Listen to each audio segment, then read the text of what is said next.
नमस्कार राधे। तो आज इस वीडियो में BCSCT 131 का यूनिट 2 स्टार्ट करने वाले हैं, dual behaviour of radiation and matter. तो स्टार्ट करते हैं चैप्टर को। तो आज इस वीडियो में नेचर ऑफ रेडिएशन को स्टडी करेंगे।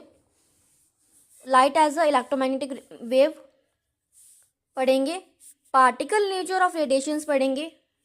ओके, तो स्टार्ट करते हैं। रेडिएशन क्या होता है? रेडिएशन इज द इमिशन और transmission of energy in the form of waves और पार्टिकल थ्रू अ स्पेस और थ्रू अ मटेरियल मीडियम। कहने का मतलब क्या है? जब भी कोई हमारे पास में एनर्जी ट्रांसमिट होगी या इमिट होगी इन द फॉर्म ऑफ वेव और पार्टिकल, तो वो क्या है? हमारी रेडिएशन है। ओके, रेडिएशन हमारे पास में ट्रैवल भी कर सकती है। जैसे कि हमारे पास में हमने कोई चीज़ हीट करी है तो उसमें से क्या निकलती है? रेडिएशंस निकलती है। ओके, तो वो किस फॉर्म में निकल रही है? That's a form of waves. Okay, तो the radiation can also travel. Wave is a travelling disturbance that transport the energy. Okay, that energy is the radiation. Okay, तो हमारे पास में जो रेडिएशन होंगी वो किस किस फॉर्म में मिली होंगी? हीट, लाइट, साउंड की फॉर्म में रेडिएशंस मिलती है। ओके, तो light as electromagnetic wave. Light हमारी एक इलेक्ट्रोमैग्नेटिक वेव है जिसके पास में हमारे पास में ऑसिलेटिंग इलेक्ट्रिक मैग्नेटिक फील्ड होती है। यहाँ पे हमारे पास में इस ग्राफ के अंदर हमारे पास में Z डायरेक्शन में हमारे पास में इलेक्ट्रिक फील्ड दिखा रखी है और Y डायरेक्शन में हमारे पास में मैग्नेटिक फील्ड। ओके, और यहाँ पे X और Y दोनों परपेंडिकुलर होते हैं और Z और X भी आपस में परपेंडिकुलर होते हैं, Y और X भी आपस में परपेंडिकुलर होते हैं। ओके, हमारे पास में Z डायरेक्शन में पास इलेक्ट्रिक फील्ड जा रही है और Y डायरेक्शन में पास में मैग्नेटिक फील्ड है। और हमारे पास X डायरेक्शन में क्या हो रहा है?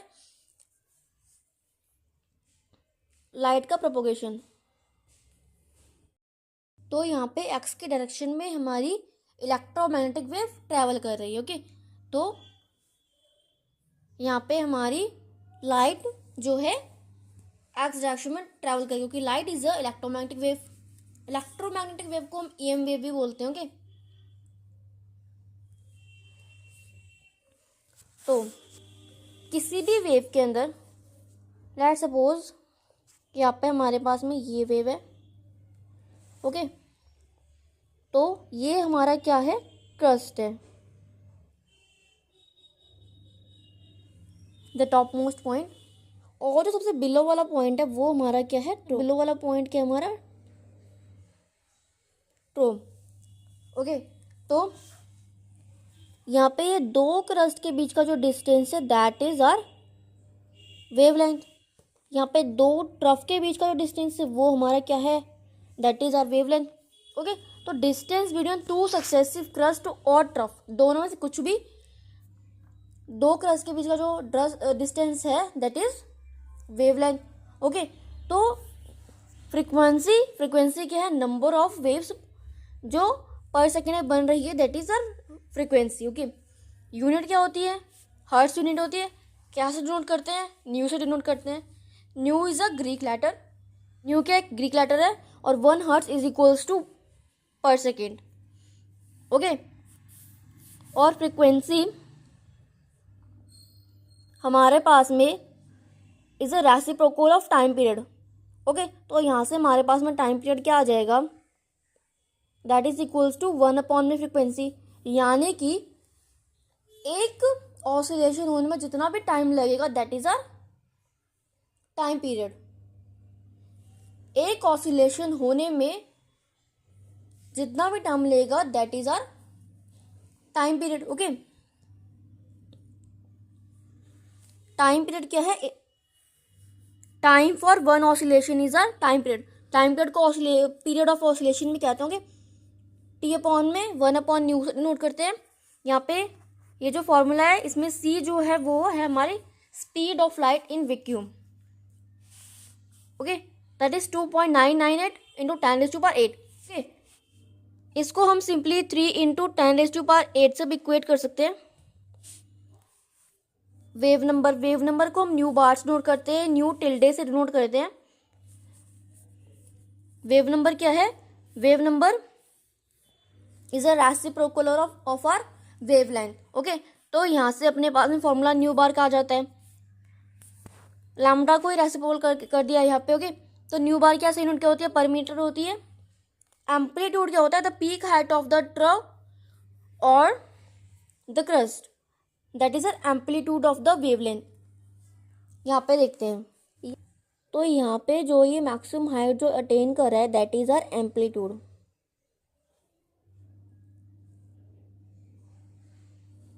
That is our amplitude.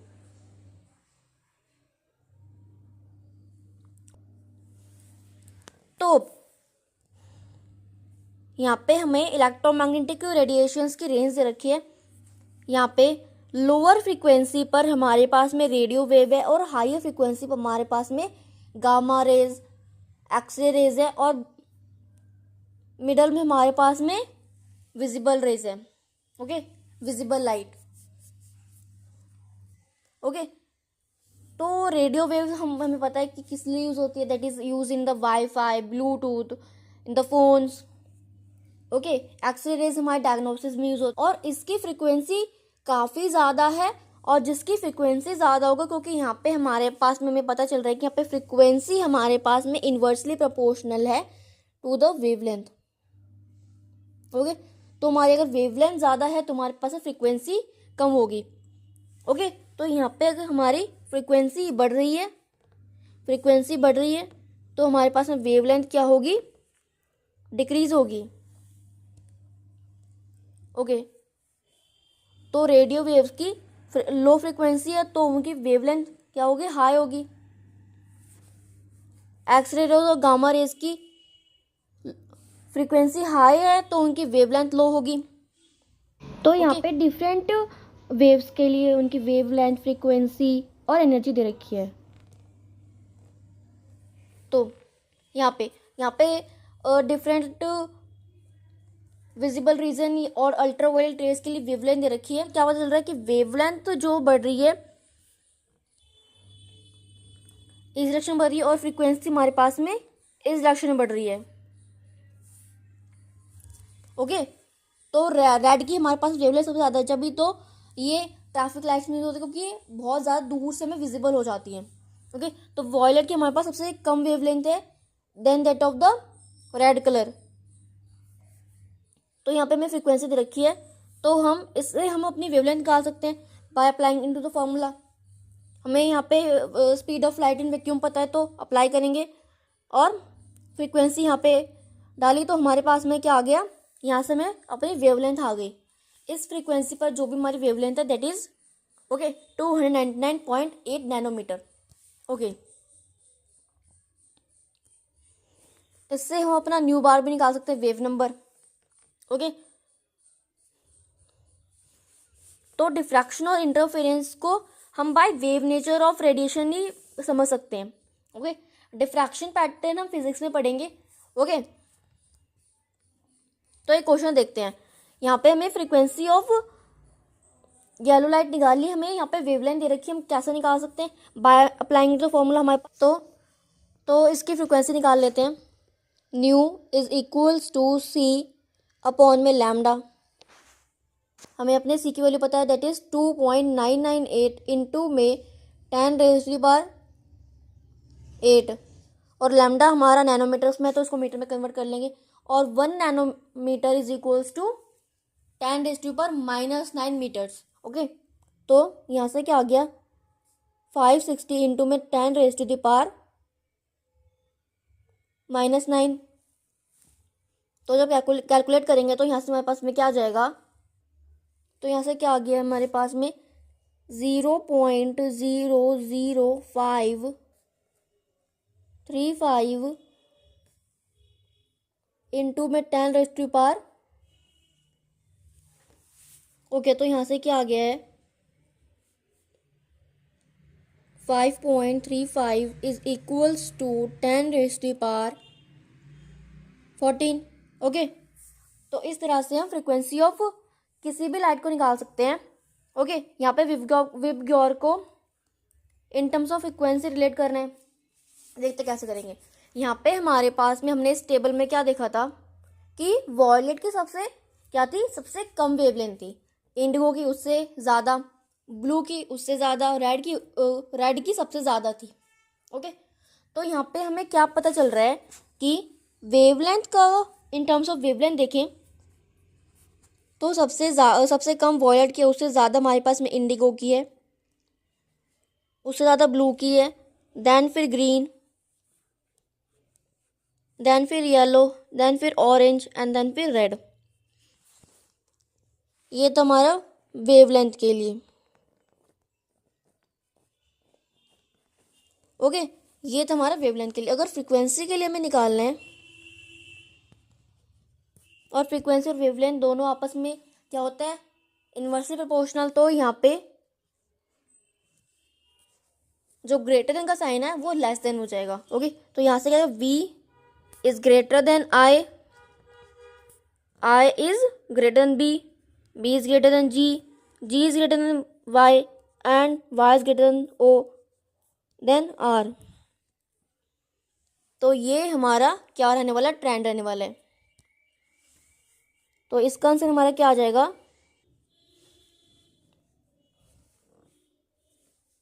V is greater than I, then B, G। Okay, particle nature of radiations. अब a number of experiments done in the later half of the 19th century and the first 2 decades of 20th century, okay, हुए जो कि classical physics की prediction से variate हुए, मतलब different हमारे पास में रिजल्ट्स आए। ओके, कुछ ऐसे एक्सपेरिमेंट्स हुए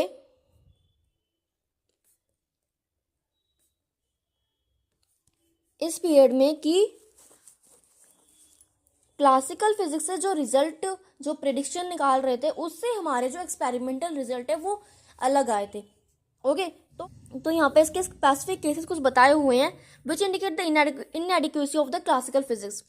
तो फर्स्ट केस है black body radiation, photo electric effect. तो इन दोनों को तो भी हम स्टडी करने वाले हैं। ओके, तो न्यूटन ने सबसे पहले क्लासिकल फिजिक्स दी थी, और टिल 1900 क्लासिकल फिजिक्स ही यूज हो रही थी।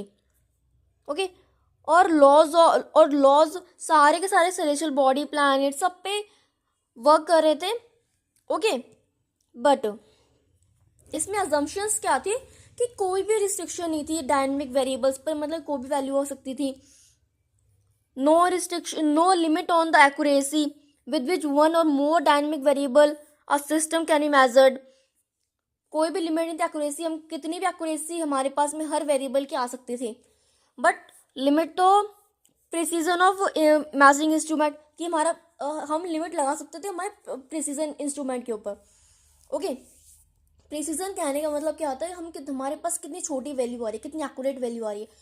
जैसे कि हमारे पास में मीटर है, तो मीटर है, हम इससे ज़्यादा हमारे पास प्रिसाइज वैल्यू है सेंटीमीटर, सेंटीमीटर से भी हमारे पास प्रिसाइज वैल्यू मिलीमीटर है। ओके, और no restriction on the number of dynamic variable can be accurately और measured at the same time. कि हमारे पास कोई रिस्ट्रिक्शन नहीं थी कि हम डायनेमिक वेरिएबल्स को एक्यूरेटली और एक्यूरेटली मेजर कर सकते हैं एट द सेम टाइम, कुछ 2 से ज़्यादा वेरिएबल्स को। ओके, बट ये जो थर्ड केस है, ये हाइसेनबर्ग प्रिंसिपल फॉल्स प्रूफ कर देते हैं, क्योंकि वो अपनी जो प्रिंसिपल में क्या बोलते हैं कि हम पोजीशन और मोमेंटम को कभी भी साइमल्टेनियसली और एक्यूरेटली मेजर नहीं कर सकते। ओके, तो ब्लैक बॉडी रेडिएशन क्या, black body, a perfect black body is one which absorb all the radiation falling on it, जो कि अपने ऊपर सारी की सारी जो रेडिएशन उस पर आ रही है वो सारी की सारी रेडिएशन अब्जॉर्ब कर ले, वो हमारे पास क्या है, ब्लैक बॉडी रेडिएशन। वो हमारे पास क्या है, ब्लैक बॉडी रेडिएशन क्या है, जो कि एक ब्लैक बॉडी इमिट करती है, वो रेडिएशन हमारे पास क्या है, ब्लैक बॉडी रेडिएशन है। ओके, ब्लैक बॉडी जो है हमारे पास गुड अब्जॉर्बर भी है, और वो हमारे पास गुड रेडिएटर ऑफ एनर्जी भी है। ब्लैक बॉडी क्या होती है, एक हॉलो बॉडी है, उसको अंदर से ब्लैक पेंट किया हुआ है, मतलब अंदर से ब्लैक पेंट किया हुआ है उसको, और उसके अंदर एक स्मॉल ओपनिंग है। उस स्मॉल ओपनिंग का यूज क्या है, उस जो स्मॉल ओपनिंग है उसके अंदर जब रेडिएशन एंटर करेगी तो जब इस ब्लैक बॉडी के अंदर जब रेडिएशन एंटर करेगी तो वो अंदर ही अंदर टकराती रहेगी, और वो जब तक टकराती रहेगी जब तक वो कंप्लीटली अब्जॉर्ब ना हो जाए। ओके, जब तक कि वो कंप्लीटली अब्जॉर्ब ना हो जाए उस ब्लैक बॉडी के अंदर, तब तक वो रिपीटेडली रिफ्लेक्ट करती रहेगी from the walls. Okay, until all the energy eventually become absorbed. Only black body radiates. जो जितनी भी हमारे पास बॉडीज है, जो उनको पर्टिकुलर टेम्परेचर पर सारी बॉडीज को हीट किया, बट उनमें से जो ब्लैक बॉडी है वो maximum amount of heat radiate करती है, और वो उतनी ही हीट रेडिएट करती है जितनी कि उसने अब्जॉर्ब करी थी। वो maximum amount of heat radiate करती है और उतने ही अमाउंट रेडिएट करते हैं जितनी उसने अब्जॉर्ब करी थी। ओके, तो ब्लैक बॉडी रेडिएशन का यहाँ पे ऑब्जर्व रिजल्ट है। ओके, यहाँ पे हमारे पास में वाई एक्सिस पर रिलेटिव इंटेंसिटी है और एक्स एक्सिस पे हमारे पास में वेवलेंथ है इन नैनोमीटर्स। ओके, यहाँ पे हमें इस ग्राफ में दिखाया क्या गया है कि हमारे पास में यहाँ पे डिफरेंट टेम्परेचर्स पे हमने वेवलेंथ की वैल्यूज कैलकुलेट करी है। ओके, डिफरेंट टेम्परेचर पे हमने वेवलेंथ वैल्यूज कैलकुलेट करी, और जितनी ज़्यादा हमारे पास में टेम्परेचर की वैल्यू ले रही है उतनी ज़्यादा हमारे पास रिलेटिव इंटेंसिटी बढ़ रही है। ओके, और डिफरेंट टेम्परेचर्स के लिए हमारे पास में डिफरेंट लैम्डा मैक्स है। जिस वेवलेंथ पर हमारे पास में maximum amount of radiation emit हो रही है वो हमारे पास क्या है, lambda max. Okay, different temperature की वैल्यूज पे हमें डिफरेंट लैम्डा मैक्स मिलेगा। ओके, हर टेम्परेचर पर हमारी लैम्डा मैक्स की वैल्यू अलग होगी। ओके, तो यहाँ पे अगर हमारे पास जितना ज़्यादा हमारे पास टेम्परेचर की वैल्यू है उतनी ज़्यादा हमारे पास में रिलेटिव इंटेंसिटी है, उतनी ज़्यादा हमारे पास में रेडिएशन की जो इंटेंसिटी है वो उतनी ज़्यादा है जितना हमारे पास टेम्परेचर की वैल्यू। ओके, तो at every temperature there is a wavelength at which the energy radiation is maximum, at which the energy radiation is maximum, that is the lambda max. Okay, or at shorter wavelength region intensity of radiation is low, और shorter wavelength reason में हमारे पास में intensity भी कम है। यहाँ पे eight shorter wavelength हमारे पास इंटेंसिटी काफ़ी कम है। Okay, in the shorter wavelength region there is a increased intensity of radiation at the higher temperature, और शॉर्टर वेवलेंथ रीजन में हमारे पास में उसी की ही इंटेंसिटी ज़्यादा होगी जिसका ज़्यादा टेम्परेचर होगा। तो यहाँ पे हमारे पास में लैम्डा ये लिया एट शॉर्टर वेवलेंथ। ओके, तो यहाँ पे हमारे पास में सबसे ज़्यादा इंटेंसिटी किसका है, जिसका ज़्यादा टेम्परेचर है। तो यहाँ पे टेम्परेचर इसका ज़्यादा था तो इसकी इंटेंसिटी से ज़्यादा, और इसकी इंटेंसिटी उससे कम, इसकी इंटेंसिटी उससे कम, इसकी इंटेंसिटी उससे कम, इसकी इंटेंसिटी उससे कम। Okay, in general as the temperature is increased radiation emitted contains more of shorter wavelength region, whether is a black body or simple iron piece। जैसे और अगर हमारा टेम्परेचर ज़्यादा है तो हमारे पास में ज़्यादा रेडिएशन इमिट होगी जिसकी कम वेवलेंथ होगी। यहाँ पे हमारे पास में कम वेवलेंथ है। ओके, जितनी ज़्यादा हमारे पास में टेम्परेचर होगा उतनी हमारे पास कम वेवलेंथ रीजन में हमारे पास में क्या आएगी, रिलेटिव इंटेंसिटी ज़्यादा होगी। ओके, और क्लासिकल थ्योरी क्या प्रेडिक्ट करती है कि black body ought to radiate over a whole wavelength region including the visible region even at the room temperature।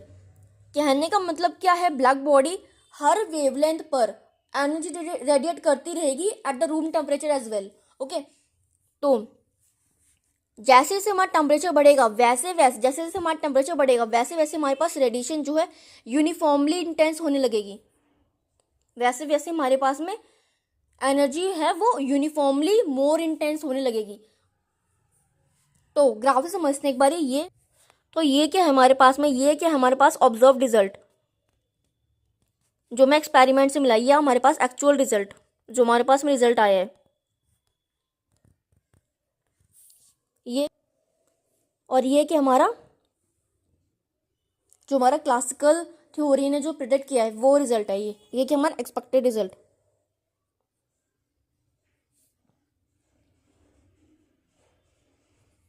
इसमें हमें क्या पता चल रहा है कि हर वेवलेंथ पर हमें क्या मिल रही है, इंटेंसिटी मिल रही है, रेडिएशन आ रही है हमारे पास हर वेवलेंथ पर। ओके, हर वेवलेंथ पर हमारी क्या हो रही है, रेडिएशन आ रही। तो इस ग्राफ से हमें क्या पता चल रहा था कि एक पर्टिकुलर वेवलेंथ पर ही, एक टेम्परेचर के लिए पर्टिकुलर वेवलेंथ पर ही हमें क्या रेडिएशन इमिट होनी स्टार्ट हुई थी। और क्लासिकल फिजिक्स ने क्या बोला है कि हर वेवलेंथ पर हमें रेडिएशन इमिट होती रहेगी। ओके, तो एक्सपेक्टेड रिजल्ट क्या था कि हर वेवलेंथ पर हमें रेडिएशन इमिट होती रहेगी। वो विजिबल रीजन में भी हमें रेडिएशन इमिट होती रहेगी। ओके, बट एक्सपेक्टेड रिजल्ट से वो काफी ज्यादा लगता, क्योंकि यहाँ पे सब वेवलेंथ पर हमें रेडिएशंस नहीं आ रही थी। ओके, तो तो एट लोअर टेम्परेचर, इस लोअर टेम्परेचर पर हमारी वेवलेंथ यहाँ से हमारी रेडिएशन इमिट होनी स्टार्ट हुई है। ओके, इस पॉइंट पे यहाँ से हमारी रेडिएशन इमिट होना स्टार्ट हुई है। तो यहाँ से हमें क्या पता चल रहा है कि ये हमारा जो हमारा एक्सपेक्टेड रिजल्ट और जो हमारा ऑब्जर्व रिजल्ट दोनों सेम नहीं आ रहे हैं। तो यहाँ से मैक्स प्लैंक 1900 में क्या बोलते हैं, that propose the quantum theory. He propose the quantum theory और he argued that the assumptions of the classical theory that the energy of the system may take an arbitrary value is wrong. उन्होंने क्या suggest किया है इसके लिए, he considered that the black body is consist of molecules of it consists of oscillators of molecule dimensions, जिसके पास में vibrational frequency है with the fundamental vibrational frequency, and that each oscillator could emit energy only in a specific amount, और हर oscillator एक specific amount में ही energy emit कर सकता है। और उस स्पेसिफिक अमाउंट को क्या नाम दिया, क्वांटा नाम दिया। ओके, वो हर समय एनर्जी इमिट नहीं करता रहेगा, वो एक specific amount of energy emit करेगा, that is called quanta. Okay, an oscillator can not have any energy but only energy given by this equation. Okay, तो इस इक्वेशन के अकॉर्डिंग ऑसिलेटर की जो एनर्जी है वो निकाली गई, that is energy is equals to n h nu, जहाँ पे हमारे पास में एप्सिलॉन जो है that is the one quanta of energy. Okay, तो epsilon is equals to h into में nu, that is called one quantum of energy. Okay, यहाँ पे हमारा एच जो है वो हमारे पास में प्लैंक कांस्टेंट है, जिसकी वैल्यू हमारे पास में 6.626 इंटू 10⁻⁻34 जूल सेकेंड है। ओके, तो ऑसिलेटर एनर्जी इज क्वांटाइज। तो यहाँ से क्या पता चला कि oscillator energy is quantize because क्योंकि एक क्वांटा के अंदर हमारे पास में एनर्जी एप्सिलॉन है, और ऐसे ही हमारे पास में काफी ज्यादा एनर्जी होगी, यानी कि हमारे पास क्वांटम ऑफ एनर्जी आई। यहाँ से हमें क्या पता चला, quanta oscillator energy is quantized. Okay, oscillator do not radiate energy continuously, और ऑसिलेटर कंटिन्यूसली एनर्जी रेडिएट नहीं कर पाएंगे, हमने पहले ही पढ़ा हुआ है। Okay, but only the quantum radiate, और वो क्वांटम ही अपनी एनर्जी रेडिएट करेंगे। Okay, this quanta of energy is emitted when the oscillator changes from one quantized energy state to another. जब कोई क्वांटा ऑफ एनर्जी जब ही एमिट होगी जब oscillator जो है एक क्वांटाइज स्टेट से दूसरी क्वांटाइज स्टेट में ट्रैवल करेगा। ओके, ऑसिलेटर अब यहाँ पे क्या लिया हुआ है, एक ऑसिलेटर जो है n+1 लेवल से n लेवल में जा रहा है, यानी कि वो एनर्जी इमिट करेगा। Okay, also an oscillator neither absorb nor emit energy as long as it remain the same quantized state. और जब वो सेम क्वांटाइज स्टेट में होगा तब वो एनर्जी रेडिएट नहीं करेगा। ओके, यहाँ पे E2 ले रखा है, that is equals to n+1 into h nu minus n h nu is equals to, तब सबट्रैक्ट करेंगे तो यहाँ पे हमारे पास में एच न्यू आ जाएगा। ओके, तो यहाँ पे Planck give the following equation for the energy density p nu which is the energy per unit volume per unit frequency. Okay, तो उन्होंने ये फॉर्मूला दिया है किसके लिए, एनर्जी डेंसिटी के लिए। तो Planck was able to show that there was a good agreement between experimental result of the blackbody radiation with a theoretical prediction। तो इस फॉर्मूले से क्या प्रेडिक्ट कर दिया था, एक्सपेरिमेंटल और थ्योरेटिकल जो वैल्यू उनको आपस में एग्रीमेंट में लिए आए थे। ठीक है, मतलब कि उनको जो ज्यादा वेरिएशन आ रही थी उनको एक सीमित वेरिएशन में लिए आए थे।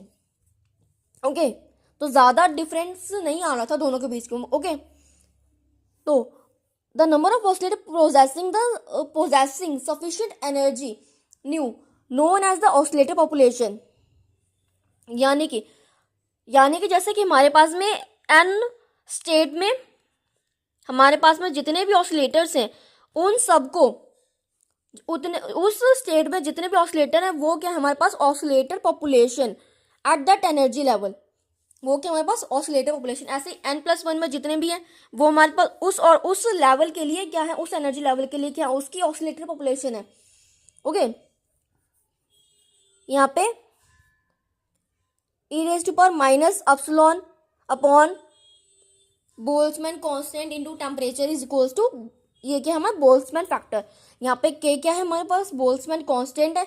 Okay, intensity of radiation is proportional to oscillator population. जितनी ज्यादा हमारे पास में ऑसिलेटर पॉपुलेशन होगी, जितनी ज्यादा हमारे पास में उसमें ऑसिलेटर्स होंगे, ओके, उतनी ज्यादा हमारे पास इंटेंसिटी होगी। ओके, तो intensity of a radiation is proportional to this, क्योंकि हमारे पास जो oscillator population that is proportional to this. यहाँ पे हमारे पास में जो ऑसिलेटर पॉपुलेशन है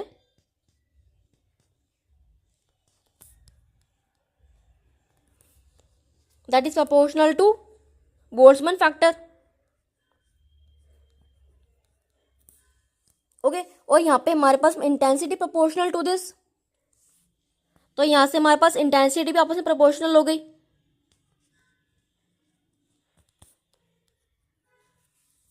तो यहाँ से क्या आया है, intensity is also proportional to this. Okay, तो यहाँ पे मैथमेटिकली लिखा हुआ है, इसको रेसिप्रोकल कर दिया, क्योंकि माइनस ऊपर जब भी कोई पावर माइनस में होगी तो उसका रेसिप्रोकल हो जाता है।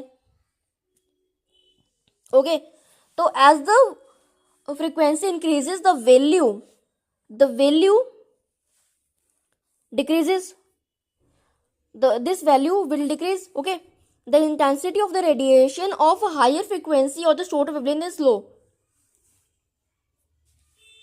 जैसे जैसे हमारे पास में इसकी वैल्यू बढ़ेगी, तो जैसे जैसे हमारे पास इसकी वैल्यू बढ़ेगी वैसे वैसे हमारे पास में इंटेंसिटी की वैल्यू घटेगी। ओके, तो इसका रेसिप्रोकल यहाँ पे लिखा हुआ है। ओके, तो यहाँ से भी हमें क्या पता चल रहा है कि इसकी वैल्यू अगर हमारे पास में यहाँ पे माइनस साइन नहीं होता तो इसकी वैल्यू अगर बढ़ती तो ये घटता। Okay, the intensity of radiation is increase one the temperature is increase. जैसे जैसे हमारा टेम्परेचर बढ़ेगा, जैसे जैसे यहाँ पे हमारा टेम्परेचर बढ़ेगा वैसे वैसे हमारे पास में क्या बढ़ेगी, वैसे वैसे हमारे पास में इंटेंसिटी बढ़ेगी। तो मोर radiation of a shorter wavelength will be emitted at the higher temperature।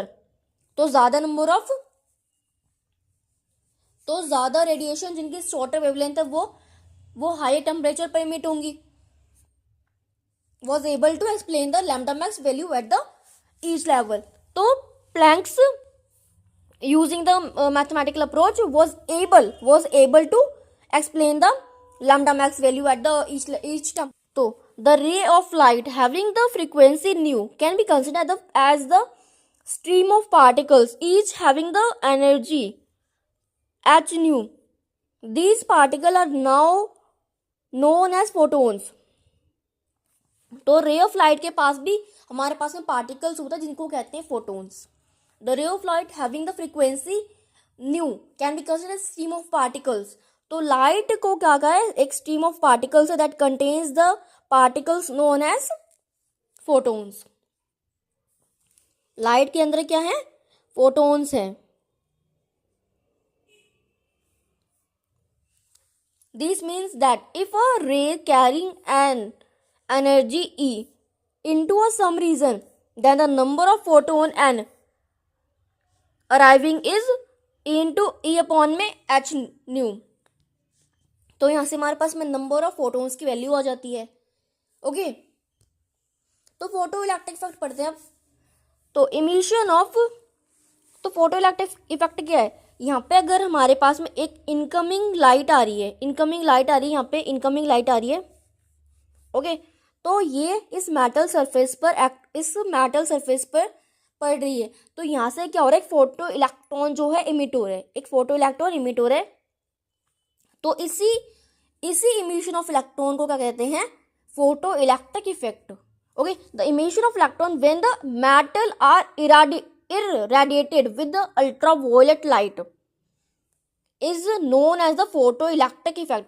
जब भी इस पर अल्ट्रावायलेट लाइट पड़ती है इस मेटल सरफेस पर, तब इससे जो इल्यूमिनेशन होता है इलेक्ट्रॉन का, उसको, उस इफेक्ट को क्या कहते हैं, फोटो इलेक्ट्रिक इफेक्ट। और जो इसमें से इलेक्ट्रॉन निकलता है उसको कहते हैं फोटो इलेक्ट्रॉन कहते हैं। ओके, तो लाइट के पास क्या होते हैं, फोटोन्स होते हैं मेटल सरफेस की।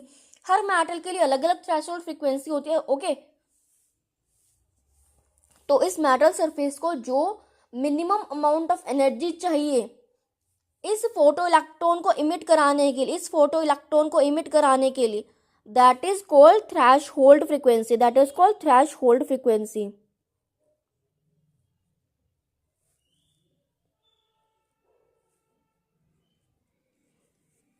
Okay,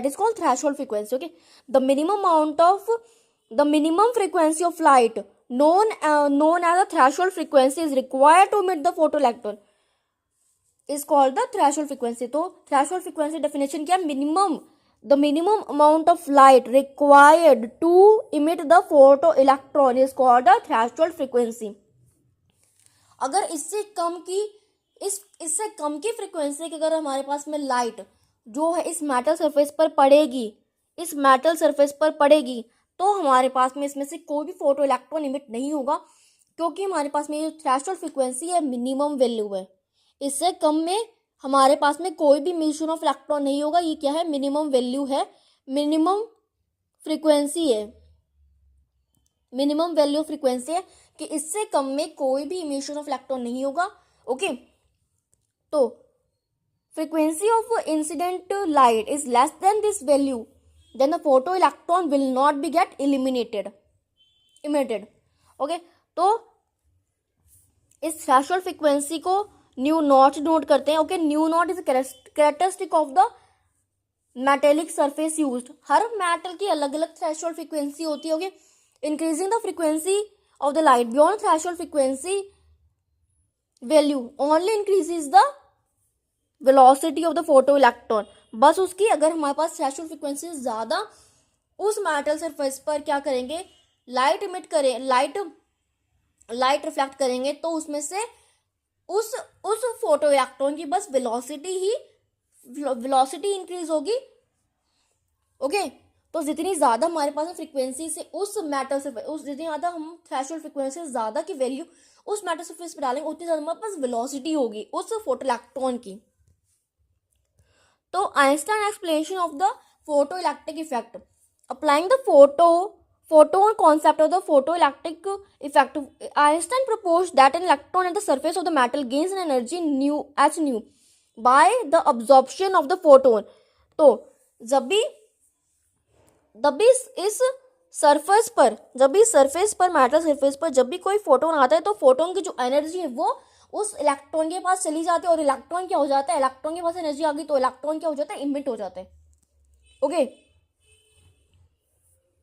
Einstein proposed that electron at the surface of the metal gains an energy h nu from from the absorption of the photon from the electromagnetic radiation. Electromagnetic radiation कौन सी है यहाँ पे? Light है।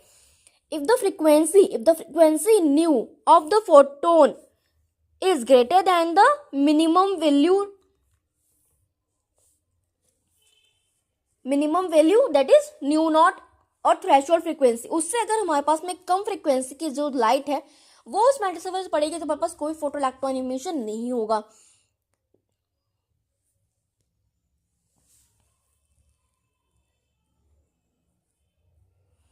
अगर हमारे पास में उससे ज्यादा की अगर हमारे पास में थ्रेशोल्ड फ्रीक्वेंसी ज्यादा की हमारे पास में जो लाइट है वो हमारे पास मैटर सरफेस से पड़ती है तो हमारे पास में इलेक्ट्रॉन का इमिशन होता है। और जो डिफरेंस आता है, जो लाइट का जो डिफरेंस आता है that is called the difference h nu and the h nu naught, that is the frequency at the threshold frequency. Okay, तो मिनिमम एनर्जी है, ये minimum energy required to emit the electron. ये क्या है? Energy. ये क्या है हमारे पास? Energy of the photon, energy of photon,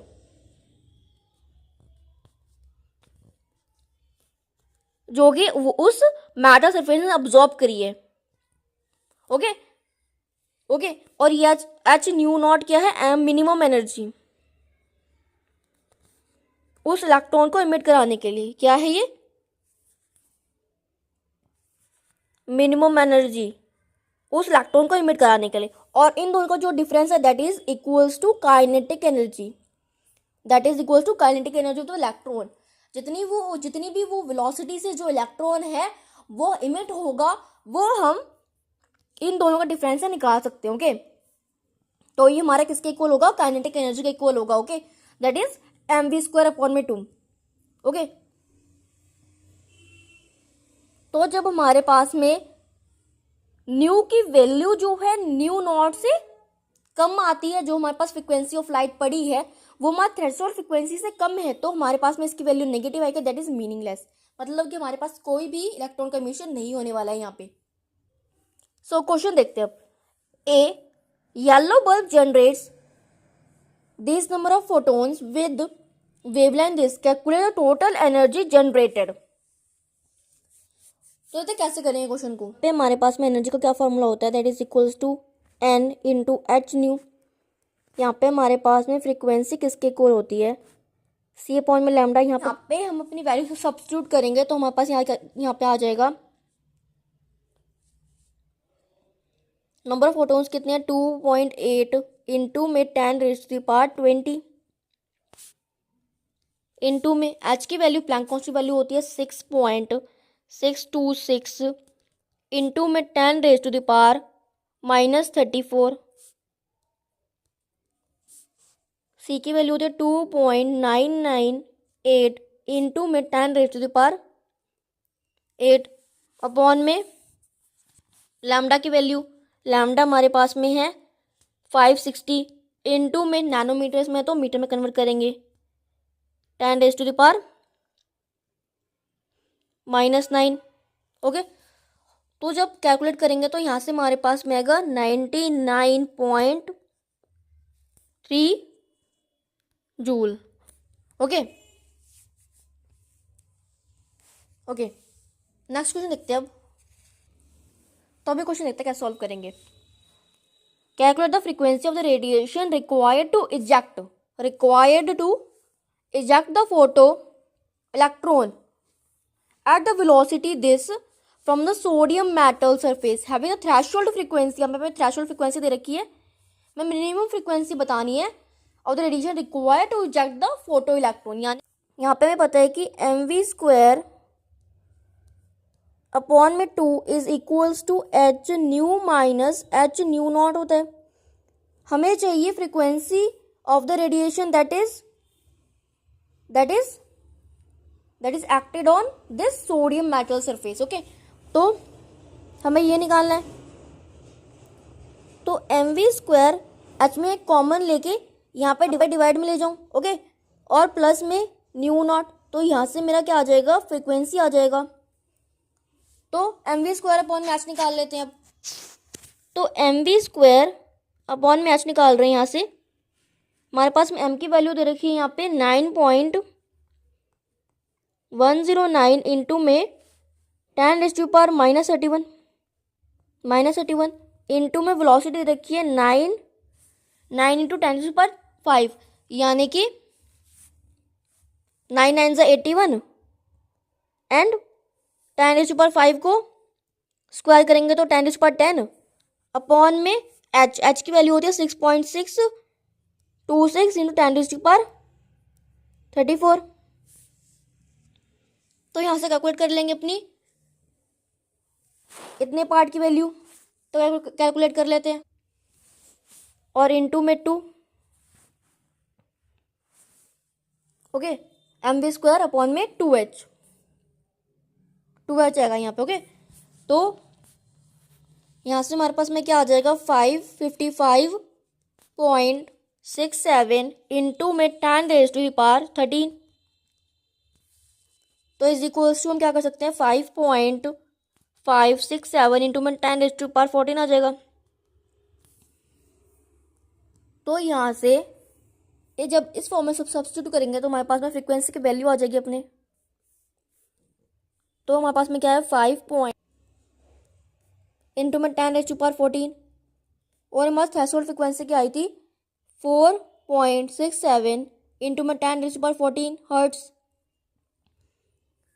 तो यहाँ से हमारे पास में फ्रीक्वेंसी ऑफ रेडिएशन क्या आ जाती है